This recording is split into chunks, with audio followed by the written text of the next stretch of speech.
అందరికీ మరొకసారి వందనాలు తెలియపరుస్తూ ఇది నా వాక్యంలోకి వెళ్దాం. మత్తయి సువార్త 5వ అధ్యాయం వచనం 13 నుండి చదువుకుందాం. 13 నుండి 20 వరకు. మీరు లోకమునకు ఉప్పై ఉన్నారు. ఉప్పు నిస్సారమైతే అది దేని వలన సారం పొందును? అది బయట పారవేయబడి మనుషుల చేత త్రొక్కబడుటకే కానీ మరి దేనికి పనికిరాదు. మీరు లోకమునకు వెలుగై ఉన్నారు. కొండ మీద నుండి పట్టణము మరుగై నుండి నేరదు. మనుషుల దీపం వెలిగించి కొంచెం కింద పెట్టరు, కానీ అది ఇంట నుండి వారందరికీ వెలిగించుటకై దీపస్తంభం మీదనే పెట్టుదురు. మనుషులు మీ సత్క్రియలను చూచి పరలోకమందున్న మీ తండ్రిని మహిమపరచునట్లు వారి ఎదుట మీ వెలుగు ప్రకాశింపనీయుడి. ధర్మశాస్త్రమునైనను ప్రవక్తల వచనములైనను కొట్టివేయ వచ్చితని తలంచవద్దు. నెరవేర్చుటకే గాని కొట్టివేయటకు నేను రాలేదు.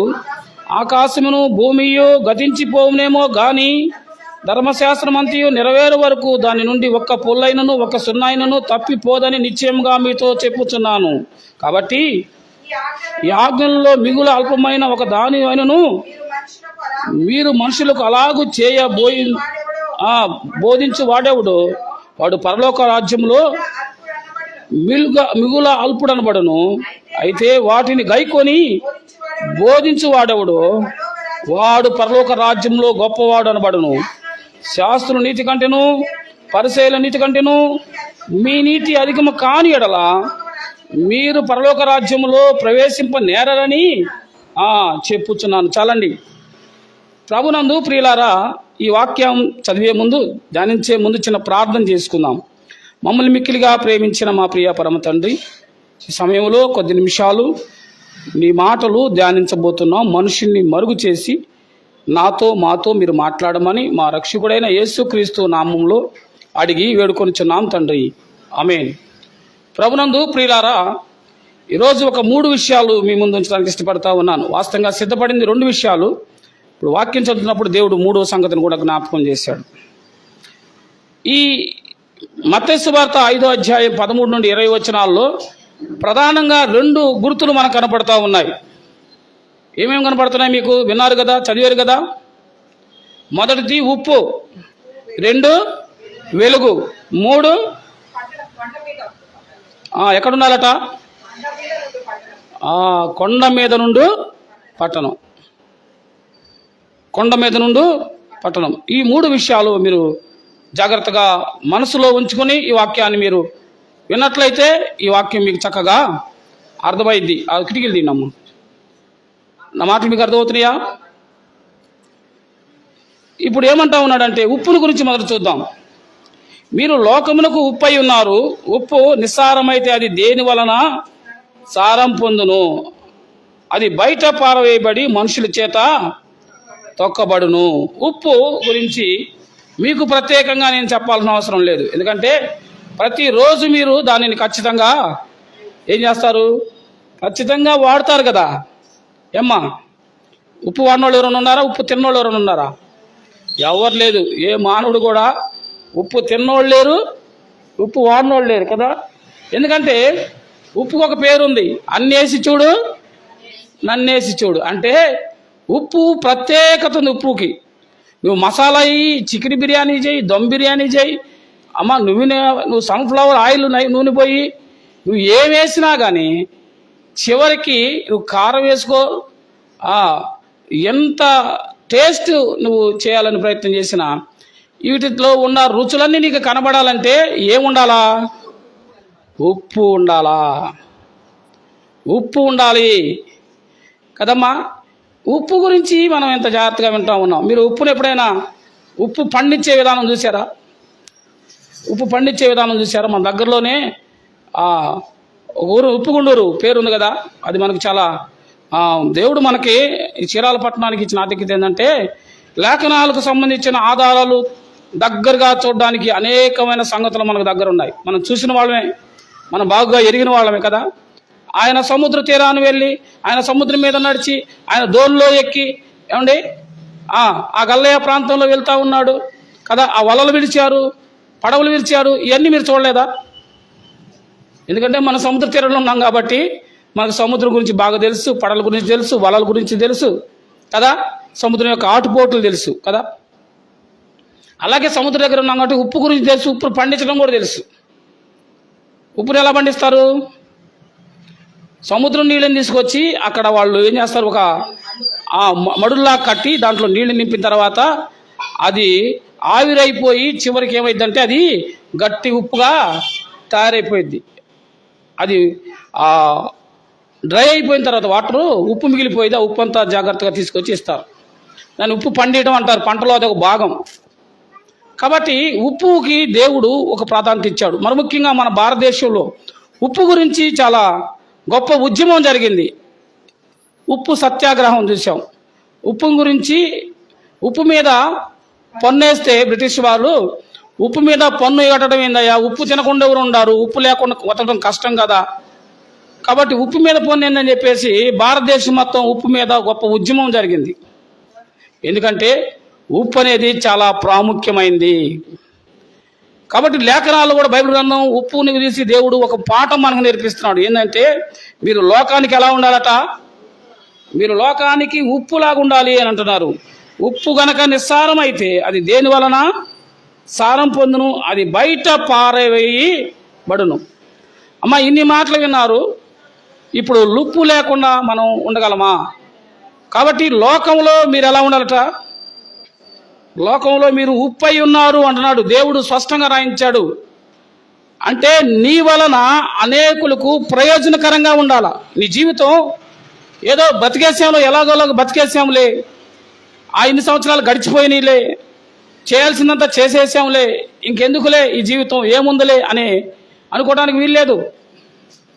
ఎందుకనంటే నీవు ప్రత్యేకం. దేవుడు నిన్ను ప్రత్యేకంగా నియమించాడు, ఆయన నిర్మాణం చేశాడు, నిన్ను కలుగు చేశాడు. గతంలో మీకు గుర్తు చేశాను, ప్రపంచంలో 800 కోట్ల మంది పైనే జనాభా ఉంటే వారిలో నువ్వు ప్రత్యేకం. అవునా కాదా? నువ్వు ఎక్కడున్నా నిన్ను గుర్తించవచ్చు. ఎలా? దేవుడు నీకు 3 రకాల ఐడెంటిటీలు నీలో ఉన్నవి ప్రపంచంలో ఏ మనిషిలో లేకుండా నీలో 3 రకాల ఐడెంటిటీలు ప్రత్యేకపరిచాడు. ఏమిటయ్యి? మొదటిది ఏలుముద్రలు. నీ ఏలుముద్రలు ప్రపంచంలో ఉన్న 800 కోట్ల మందిలో ఏ ఒక్కరికి మ్యాచ్ కావు. అర్థమైందా? 2, నీ కళ్ళు నీకు సంబంధించిన సంబంధించిన ఐడెంటిటీ ప్రపంచంలో మరి ఏ కన్నుకి మ్యాచ్ కాదు. 3, మన చెవి డొప్పలు ఉన్నాయి కదా, ఈ ఆకారం ప్రపంచంలో మరి ఏ వ్యక్తి చెవి డొప్పకి ఈ ఆకారం మ్యాచ్ కాదు. అర్థమైందమ్మా? ఇలాంటి చెవి డొప్ప నాకున్నట్లుగా ప్రపంచంలో ఇంకెక్కడ ఉండదు. దేవుడి నిర్మాణం చూడండి ఎంత ప్రత్యేకమైందో. నీ కళ్ళు 800 కోట్ల మంది కంటే కూడా సపరేట్గా ఉంది. మాత్రమే కాదు, ఇంకా పుట్టబోయే వాళ్ళు ఇంకా వేల మంది కదా, లక్షల మంది, కోట్ల మంది రోజుకి, సెకండ్కి, నిమిషానికి కొన్ని వందల మంది పుడుతున్నారు కదా. పుట్టిపోయిన వాళ్ళు ఎవరితో నీ కళ్ళు మ్యాచ్ కావు, పుట్టబోయే వాళ్ళతో మ్యాచ్ కావు. దేవుడు నిన్ను ఏం చేశాడంటే నిన్ను ప్రత్యేకంగా ఆయన కలుగు చేశాడు. కాబట్టి నీకు నువ్వే స్పెషల్ అంతే. దేవుడు నిన్నుగా ఆయన ప్రేమిస్తున్నాడు, కానీ అంతమందిలో ఒకళ్ళుగా కాదు, నిన్ను ప్రత్యేకంగా ఆయన కోరుకుంటా ఉన్నాడు. నా మాటలు మీకు అర్థమవుతున్నాయండి? కాబట్టి నువ్వు ఎలా ఉండాలి అట? ప్రత్యేకంగా ఆయన ఏర్పాటు చేసిన నీ జీవితం ఒక ప్రత్యేకమైన పద్ధతిలో నీ జీవితం ఉండాలి. అది ఇతరులకు ఉపయోగకరంగా ఉండాలి. ముఖ్యంగా దేవునికి అది పనికొచ్చేదిగా ఉంటుంది. అది పనికొచ్చేదిగా ఉండాలంటే దానిలో ఏముండాలట? సారం ఉండాలి. సారాన్ని కోల్పోతే ప్రయోజనం లేదు. నీ జీవితం సారవంతంగా ఉన్నదా? ఉప్పు ఏమైందట? ఉప్పు నిస్సారమైతే అది దేని వలన సారం పొందింది? అది బయట పారవేయబడింది కదా. నేను బయట పారవేయబడేవారిగా ఉన్నామా? సారవంతమైన జీవితాన్ని జీవిస్తూ దేవునికి ఇష్టంగా అనేకులకి ఉపయోగకరంగా, నీ కుటుంబానికి ఉపయోగకరంగా నీవున్నావా? ఈ ఉదయకాల సమయంలో మనల్ని మనం వాక్య వెలుగులో పరీక్షించుకుందాం సోదరుడా సోదరి. నిస్సారమైతే మనం కూడా ఎలాంటి వాళ్ళట? పనికిరాని వాళ్ళంగా, పడవేసే వారంగా ఉంటాం. నిస్సారమైన జీవితం, పనికిరాని జీవితం. నీ వలన ఎవరికి ప్రయోజనం? నీ బిడ్డలు నీ ఎడల సంతోషపడుతున్నారా? మా తండ్రి మా తల్లి మాకు ప్రయోజనంగా ఉన్నారు, వారి వల్ల మాకు ఎటువంటి ఇబ్బంది లేదు, వాళ్ళ వల్ల మాకు లాభమే కానీ ఎటువంటి కీడు లేదు, ఇబ్బంది లేదని నీ గురించి నీ బిడ్డలు చెప్పగలుగుతారా? సారవంతమైన జీవితం నువ్వు జీవించగలుగుతున్నావా? ఎందుకు మమ్మల్ని కని పడేశారు, రోడ్డు మీద మమ్మల్ని వదిలేశారు అని నీ బిడ్డలంటే ఇంకా అంతకంటే నిస్సారమైన జీవితం మరొకటి ఉండదు. బిడ్డలకు ప్రయోజనకరంగా ఉండడానికి దేవుడు తల్లిదండ్రులైన మిమ్మల్ని తల్లిదండ్రులుగా ఉంచింది. ఒక కుమారుడు ఒక తల్లితో అన్నాడు, ఎందుకమ్మా పందిని కన్నట్టుగా అన్నారు మమ్మల్ని, ఇంతమందిని కానీ వదిలేశారు, పారవేశారు, బాధ్యత లేకుండా మీరుంటున్నారు అని తన తల్లితో తండ్రితో కుమారుడు మాట్లాడుతూ ఉన్నాడు. కారణం ఏందో తెలుసా? ఆ తల్లికి ఆ తండ్రికి ఎప్పుడూ సమాధానం లేదు.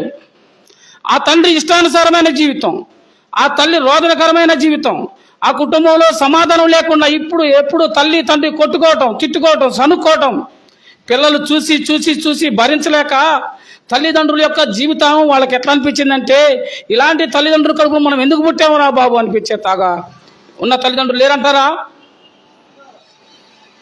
నా అనుభవంలో నేను చూశాను దగ్గరగా.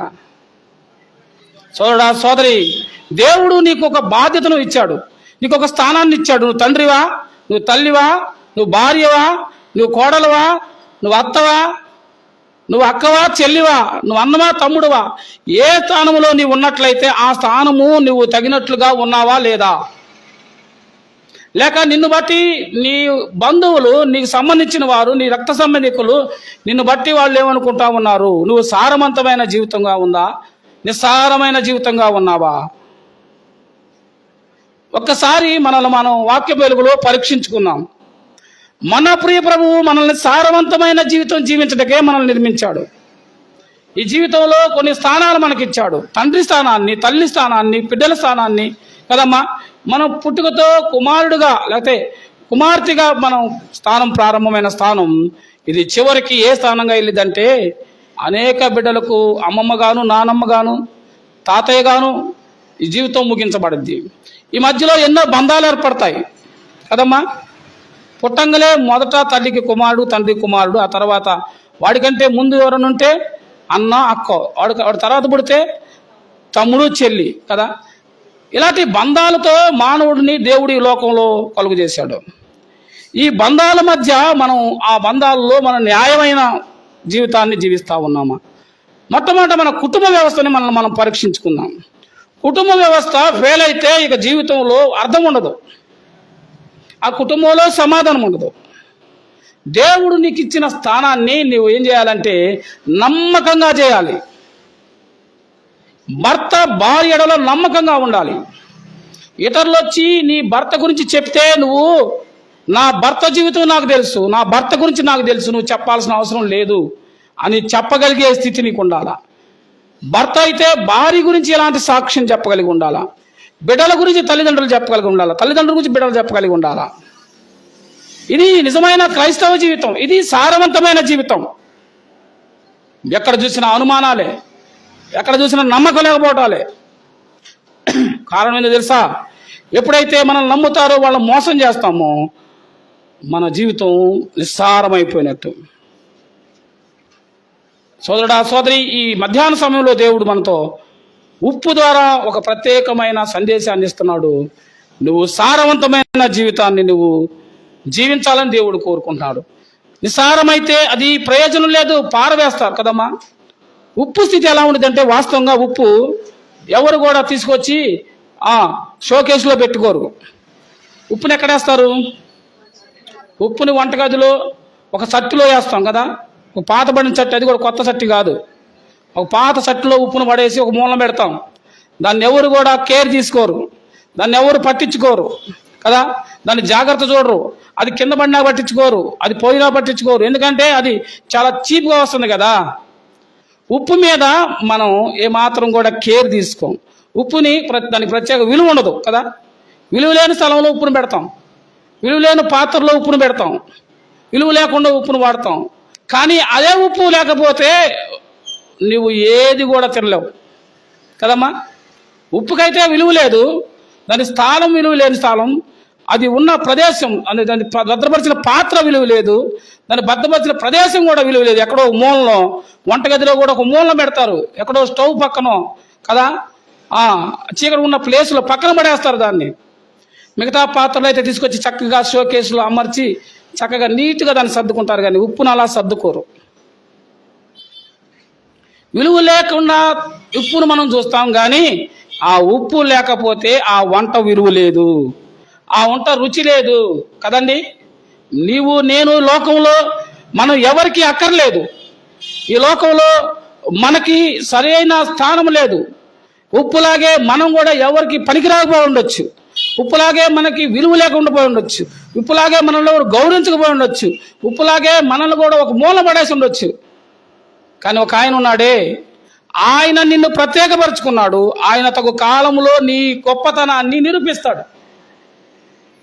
ఎప్పుడైతే నువ్వు మంచి భోజనం తయారు చేసిన తర్వాత నువ్వు లెక్క లేకుండా పక్కన పడేసిన ఉప్పును మర్చిపోయిస్తే, అప్పుడు అందరూ భోజనాలు వడ్డించినప్పుడు అంటారు, ఏమంటారు, ఎవరి కలుగు గుర్తు చేసుకుంటారు, ఇందులో ఏమి లేదు. అందరి నోట నువ్వు ఎంతమందిని, 1000 మందిని పిలిచి భోజనాలు పెట్టి ఉప్పుని నీవు నిర్లక్ష్యం చేస్తే వాళ్ళందరి నోట ఇప్పుడు ఉప్పు అనే మాట దానికి విలువ వచ్చిందా లేదా. కాబట్టి నీ యొక్క ప్రవర్తన, నా యొక్క ప్రవర్తన ఓర్పు కలిగి సహనం కలిగి మనం దేవుని యందు నమ్మిక భయభక్తులు కలిగి జీవించినప్పుడు తగు కాలంలో దేవుడు నిన్ను ఎలా హెచ్చించాలో ఆయన హెచ్చిస్తాడు, ఎలా వాడుకోవాలో అలా వాడుకుంటాడు. అప్పుడు ప్రతి నోట నీ మాటే. అయితే మనం ఏం చేయాలా, మనం నమ్మకంగా ఎదురు చూడాలి, ఆ సమయం వచ్చే వరకు ఎదురు చూడాలి. ఉప్పు అనుకునేదంట, వీళ్ళు వంట స్టార్ట్ చేసి చికెన్ తెచ్చి కడిగి కదా, భోజనాలకు అన్నం ఆ రైస్ కడిగి పాత్రలు కడిగి అన్ని నీట్గా ఒక్కొక్కటి వేస్తూ ఉంటే చూస్తూ ఉండిద్దంట, నన్ను ఎప్పుడు వాడుకుంటారు, నన్ను ఎప్పుడు వేస్తారో అని చెప్పి ఎదురు చూస్తూ ఉండింది. కారం వేశారు, నువ్వునే వేశారు, మసాలా వేశారు, బియ్యం వేశారు, చికెన్ వేశారు, అన్నీ వేశారు, కానీ ఏమేయలేదు, ఉప్పు ఇలా. ఉప్పు బాధపడతా ఉంది, అయ్యో ఎంతసేపు ఎదురు చూస్తుంది.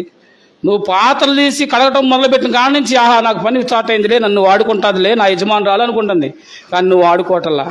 ఒక్కొక్కటి అవకాశాలు పోతున్నాయి. ఇప్పుడన్నా వేస్తుందేమో, ఇప్పుడన్నా వాడుకునిద్దేమో అంటే అమ్మ అవకాశాలన్నీ పోయినాయి. అయినా కానీ మౌనంగా ఎదురు చూస్తూ ఉంది. ఎందుకంటే ఈ మౌనం వెనక ఒక నిరీక్షణ ఉంది. ఎందుకంటే ఒక వ్యక్తి మర్చిపోతే 1000 మంది వ్యక్తి నోట ఆమె పేరు వినపడిందా లేదా. భోజనాలు జరిగినాయి, 1000 మంది కూర్చొని తింటున్నారు, అందరూ తింటా మధ్యలో ఆపేశారు. ఏందయ్యా అంతా ఇక్కడ ఉప్పు లేకుండా ఏం బాగుంటుందని అన్నారు. ఒక వ్యక్తి గుర్తించలేదని బాధపడొద్దు, ఒక వ్యక్తి నిన్ను పట్టించుకోలేదని బాధపడొద్దు. ఒక వ్యక్తి నిన్ను పట్టించుకోకపోవటం ద్వారా ప్రయోజనం ఏంటంటే 1000 మంది నిన్ను పట్టించుకునే సమయం ఒకటి వస్తుంది, 1000 మంది నిన్ను గుర్తించే సమయం ఒకటి వస్తుంది. అసలు నువ్వే లేకపోతే ఆ ఫంక్షనే ఆగిపోయే పరిస్థితి ఒకటి వస్తుంది. అసలు నువ్వే లేకపోతే ఆ భోజనం వదిలేసి వెళ్ళిపోయే పరిస్థితి ఒకటి వస్తుంది. దేవుడు ఎంత ఆధిక్యత నీకు ఇచ్చాడు సోదరి. వెయిట్ చేయాలి, దేనికోసమైనా మనం ఎదురు చూడాలి. ఈరోజు ఈ స్థితి, ఈ సంఘం, ఈ ఏర్పాటు, ఈ దేవుని మాటలు మాట్లాడే స్థితికి రావడానికి ఎన్నో సంవత్సరాల నిరీక్షణ.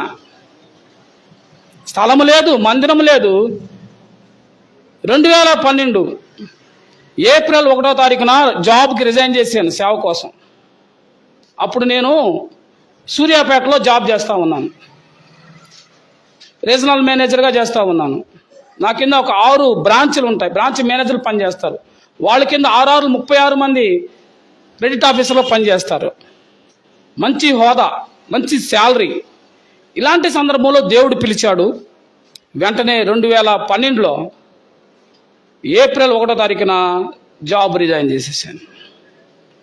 జాబ్ రిజైన్ చేసిన తర్వాత నెల రోజులు వాళ్ళకి మనం పనులన్నీ అప్పగిచ్చి రావాలి. ఎందుకంటే అది డబ్బుతో కూడిన పని కాబట్టి, అధికారంగా ఉన్నాను కాబట్టి అన్ని క్రమంగా వాళ్ళకి పక్కన వాళ్ళకి నేర్పించి అప్పగిచ్చి రావాలి. అదే 2012 మే 1వ తారీఖున నేను చీరాల వచ్చేసాను. నా హోదాని వదిలేసుకున్నాను, నాకు సంబంధించిన ఆ యొక్క శాలరీ వదిలేసుకున్నాను, ఆ యొక్క జాబ్ను వదిలేసుకున్నాను, సమస్తాన్ని వదిలిపెట్టి దేవుడు పిలిచాడు, వచ్చేసాను. ఆ రోజు ప్రారంభమైంది నా నిరీక్షణ. వచ్చి రాగానే నా కొరకే ఇక్కడ రెడీగా పెద్ద మందిరం లేదు, నా కొరకు రెడీగా మైక్ సెట్లు లేవు, నా కొరకు ఏమీ లేదు. ఒట్టి చేతులతో నేను వచ్చాను. ఇంటికి వచ్చి నా భార్యకి చెప్పాను, నేను జాబ్ మానేసి వచ్చానన్న. ఆశ్చర్యపోయింది. అదేంటి, ఎన్నో సంవత్సరాలుగా మరి అడిగితే కాదన్నావు, ఇప్పుడు ఏంది హఠాత్తుగా దేవుని పిలుపుని బట్టి వచ్చాను అంటే ఒక మంచి సాక్ష్యం. నా భార్య ఏమన్నంటే, మంచిది, నువ్వు మంచి నిర్ణయం తీసుకున్నావు, పర్వాలేదు, పచ్చని మెతుకులున్నా కలిసి మనం దేవుని పని చేస్తాం, బ్రతుకుదామని చెప్పేసి ఒక మంచి మాట, నాకు ప్రోత్సాహకరమైన మాట ఉంది. మనం పచ్చని మెతుకులు తిని బతుకుదాం, కలిసి ఉందాం, దేవుని కోసం పని చేద్దామని అన్నప్పుడు దేవుడు అక్కడే నాకు మొదటి విజయాన్ని ఇచ్చాడు. ఎందుకంటే కుటుంబంలో భార్యాభర్తల మధ్య సఖ్యత లేకపోతే మనం ఏ పని చేయలేం. భార్యాభర్తల కింద నమ్మకం లేకపోతే, భార్యాభర్తలు ఒకరొకరు సహకారం లేకపోతే మనం ఏ పని చేసినా అది వర్ధిల్లదు. కాబట్టి మొట్టమొదట మీ సమాధానం ఎక్కడ ఉండాలి అని అంటే భార్యతో భర్తతో సమాధానం ఉండాలి. భార్యాభర్తల మధ్య సమాధానం లేకపోతే ఆ ఇల్లు నరకప్రాయం. అవునంటారా కాదంటారా ఏమ్మా? కాబట్టి మీరు కోరుకోవాల్సింది, మీరు సంతోషంగా సమాధానంగా ఉండాలంటే నీ భర్తతో నీకు సమాధానం ఉండాలి, నీ భార్యతో నీకు సమాధానం ఉండాలి. ఇది లేకపోతే నువ్వు లోకంలో సంతోషంగా ఉండడం అసాధ్యం. నేను వచ్చిన వెంటనే నా భార్య నాకు ఎదురొచ్చి చెప్పిన మాట ఇది. అప్పటికి చక్కగా సంపాదించుకోవాల్సి సంపాదన ప్రారంభమైంది. అప్పుడే వచ్చిన ఆ శాలరీతో దాంతో మేము 18 ఆ యొక్క గ్రాముల చైను, డబుల్ బొట్లు బంగారు బిస్కెట్ కొని ఆమెకు డబుల్ బొట్లు చేయించాను. ఇంకా నెక్స్ట్ గాజులు చేయించాలనుకుంటే చేయించాలనుకుంటా ఉన్నాను. అవన్నీ చేయగలను, ఎందుకంటే నాకు శాలరీ 50,000 దాకా వస్తూ ఉంది. ఇట్లా పెరుగుతూ 1,00,000-1,50,000 ఈ రోజున నా తర్వాత చేసేవాళ్ళు పని చేస్తున్నారు. సంపాదన లైన్లో పడిన సమయంలో ఉద్యోగం మాని అనిపించా. ఇప్పుడు ఏమనాలి వాస్తవంగా సహోదరి, వాస్తవంగా మీరైతే ఏమంటారు? ఏమయ్యా, ఇంతకాలం 3,800 జీతంతో ప్రారంభమయ్యావు, తిరిగి ఊర్లన్నీ తిప్పావు, గుంటూరు తిప్పావు, గూడూరు తిప్పావు, రాజమండ్రి తిప్పావు, కరీంనగర్ తిప్పావు, నిజామాబాద్ తిప్పావు, ఎక్కడెక్కడో తిప్పావు. ఇప్పుడు ఒట్టి చేతులతో వచ్చావు తిప్పుకుంటా అని అంటావా లేదా? ఆ మాట నిద్దేమో అనుకున్నాను. ఆ మాట అనలా. ఆ బంగారాన్ని ఎప్పుడు కూడా తను కోరుకోవాల. ఆ బంగారం ఇప్పుడు 4 సంవత్సరాల నుంచి అది భద్రపరిచి ఉంది, ఎక్కడ? బ్యాంకులో కదా. సోదరుడా సోదరి, నిస్సారమైన జీవితం జీవించకూడదు, సారవంతమైన జీవితం. లోకాన్ని సంపాదించుకుంటారు. ఒకవేళ నేను ఉద్యోగం చేస్తే డబ్బు సంపాదించే ఉన్నాను, మంచి డబుల్ షేర్ బిల్లు కట్టే ఉన్నాను, బంగారం కారును సంపాదించుకునేవాడు. ఎందుకంటే నా సహోదరు, నా స్నేహితులు, నా కింద పనిచేసిన వాళ్ళు కూడా ఇన్ని సంపాదించేవాడినేమో, కానీ నేను చనిపోతే నరకం వెళ్ళేవాడిని. ఎందుకంటే అక్కడ ఇంత యథార్థంగా జీవించడం కుదరదు. నిద్ర లెగిస్తే అబద్ధాలు ఆడాలి. డబ్బుతో కూడిన వ్యవహారం కదమ్మా. డబ్బు ఎప్పుడు కూడా మనల్ని ఏం చేస్తుందంటే దారి తప్పించింది. డబ్బు సంపాదనే ధ్యేయంగా ఉండేవాళ్ళు విశ్వాస జీవితంలో నమ్మకంగా ఉండలేం. చిన్న కొట్టులోనే ఎన్నో అబద్ధాలు ఆడాల్సి వస్తుందో. న్యాయంగా చెప్తే ఎవరు తీసుకోవట్లా, న్యాయంగా మాట్లాడితే వాళ్ళు ఎగతాలుగా ఉంటున్నారు. ఇది లోకం తీరు. కాబట్టి ఉప్పు గురించి మనం చూస్తే, ఉప్పుని ఎవరు పట్టించుకోరు, కానీ ఉప్పు నన్ను పట్టించుకోలేదు కాబట్టి నన్ను వాడబాక, నేను రానంటల్లా, అన్ని సమయంలో సిద్ధంగా ఉంది కదా. తద్వారా తగు సమయంలో దేవుడు ఉప్పుకి ఏం చేశాడు? ప్రత్యేకమైన స్థానాన్ని ఇచ్చాడు. ఆదికాండం 29వ అధ్యాయం 26వ వచనం చూద్దాం. ఆదికాండం 29వ అధ్యాయం వచనం 26. అందుకు లాబాను 19వ అధ్యాయం 26వ వచనం. 19వ అధ్యాయం 26వ వచనం. అక్కడ ఒక ఆమె ఈ బంగారం కోసం, ఆ స్నేహం కోసం ఏమైపోయిందో చూద్దాం. అయితే లోతు భార్య ఆమె ఏం చేసిందట? అమ్మా అయితే లోతు భార్య అతని వెనక నుండి తిరిగి చూసి చూసారా, ఒకవైపు సొదొమ గొమొర్రా పట్టణంలో భయంకరమైన శిక్ష రాబోతుంది అని చెప్పేసి దేవుని దూతలు వచ్చి చెప్పారు. చెప్పి లోతు భార్యను వాళ్ళ కుమార్తెలను అబ్రహాము యొక్క ప్రార్థన బట్టి లోతును బట్టి కుటుంబాన్ని రక్షించడానికి దేవదూతలు చేతి పట్టుకొని తీసుకెళ్తా ఉన్నారు. వెళ్ళేటప్పుడు ఒక ఆంక్షలు పెట్టారు. ఏంటంటే మీరు మరలా వెనక వైపు తిరిగి చూడొద్దు. ఏం చేయకూడదు? దేవుడు కూడా తను పని అప్పగిచ్చాడంటే ఆ పనిలో కొన్ని షరతులు అప్పగిస్తాడు. ఆ షరతులు వర్తిస్తాయి. ఆ షరతులకు ఆ నియమాలకు తగినట్లుగా ఉంటే దేవుడు ఏదైతే నీకు చేస్తానన్నాడో అది చేసి ఆయన ప్రూవ్ చేస్తాడు. కాబట్టి ఇక్కడ లోతు పిల్లలు లోతు భార్యతో ఏం చెప్పారంటే వెనక చూడొద్దు. వెనక చూడవద్దు అంటే అర్థమైందంటే ఆ లోకం, ఆ ఊరు సొదొమ గొమొర్రా పట్టణం అనేది శపితమైన ఊరు. అక్కడ ప్రజలు బహు దౌర్భాగ్యమైన స్థితిలో వాళ్ళు ఉన్నారు. కాబట్టి మీరు వాళ్ళని విడిచి రావాలి, అక్కడ సంపాదన విడిచి రావాలి, అక్కడ బంధాలు విడిచి రావాలి. మొత్తంగా మీరు ఆ శపితమైన దానిలో నుంచి బయటకు వస్తే మీకేముంటుంది? రక్షణ. ఇప్పుడు ఏం చేయాలమ్మా? ఇంత ప్రమాదం ఉంటే ఏమవ్వాలా? మొన్నేగా మంచి అనుభవం మీకు. వంటగదిలో గ్యాస్ సిలిండర్ లీక్ అయింది. దెబ్బతో ఎటోలోటు ఏం చేశారు? పరిగెత్తారా లేదా? చివరికి పిల్లలు కూడా వదిలిపెట్టి పరిగెత్తారు కదా. మరి ఇలాగ వెళ్ళాల్సింది కదా లోతు భార్య. ఇది కదా వెళ్ళాల్సింది. కానీ ఏం చేస్తుంది ఏమా? లెక్కలేనితనం. లెక్కలేని దేవుని మాట అంటే లెక్కలేనితనం, రక్షణ అంటే లెక్కలేనితనం, దేవుడిచ్చిన గొప్ప భాగ్యాన్ని పొందుకోవడానికి లెక్కలేనితనం, నిర్లక్ష్యం. ఎవరు నిర్లక్ష్యంగా వెళ్ళింది? లోతు భార్య. తద్వారా ఆమె ఏమైపోయింది? ఉప్పు స్తంభం. నేటికి మీరు వెళ్ళి చూస్తే ఉప్పు స్తంభం అక్కడ అంతే ఉంటుంది. నిర్లక్ష్యానికి గుర్తు ఉప్పు స్తంభం. నిర్లక్ష్యమైన జీవితాన్ని జీవించకండి. మరి ముఖ్యంగా